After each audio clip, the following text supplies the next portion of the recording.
Alright guys, I'm going to show you how to do this trick. First off, a disclaimer. Obviously this is going to be dangerous. I'm not responsible if you burn yourself, and most of you will burn yourself trying to do this trick. Okay, this is real fire, okay, and we're dealing with hot metal. So the whole idea behind doing this trick properly is basically just timing. That's all you're doing.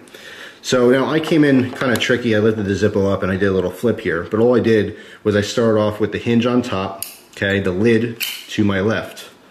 I'm putting the base of the Zippo into the webbing of my hand here, okay, it's about maybe ½ inch in.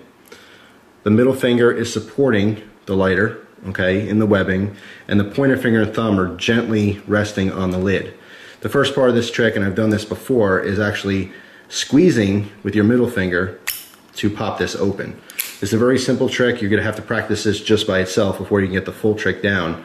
But just squeezing in the webbing of your hand, letting that slide forward, it will pop that Zippo open. Okay? So slow motion, you're squeezing, and then once it releases, there's enough pressure to completely open the Zippo like so. That's the first trick, or first step of this trick.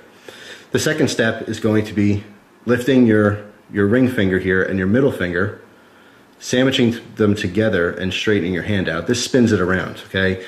This is kind of a natural feeling once you get it in your hand.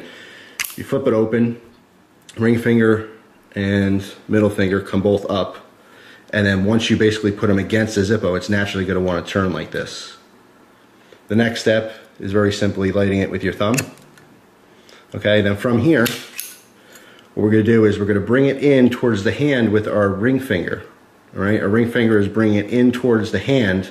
All right, and the top, where obviously it's going to be lit, it's going to be put out temporarily into the fat of our hand, okay, the palm. Now, because there's holes here, it's going to stay lit for a second. If you do this too long, it's going to go out on you. You don't want this. The effect here is to have it lit once you bring it back up, okay?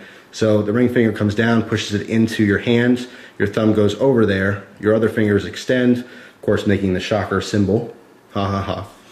That's where the trick gets its name. Then you're bringing the Zippo back up and using that ring finger, okay, to flick it shut. Flicking it shut is a little tricky. Basically, you want to start towards the bottom here to build up pressure, and as you're flicking up, it's going to come out, it's going to hit that lid and completely shut it, okay? So that's the trick in a nutshell. The biggest tip here is only do this once every 20 seconds. If you do this trick and you screw it up, the heat is going to make that metal hot enough to the point where it's going to burn you, okay? If you leave it on your hand too far or too long, it's also going to burn you. So please be very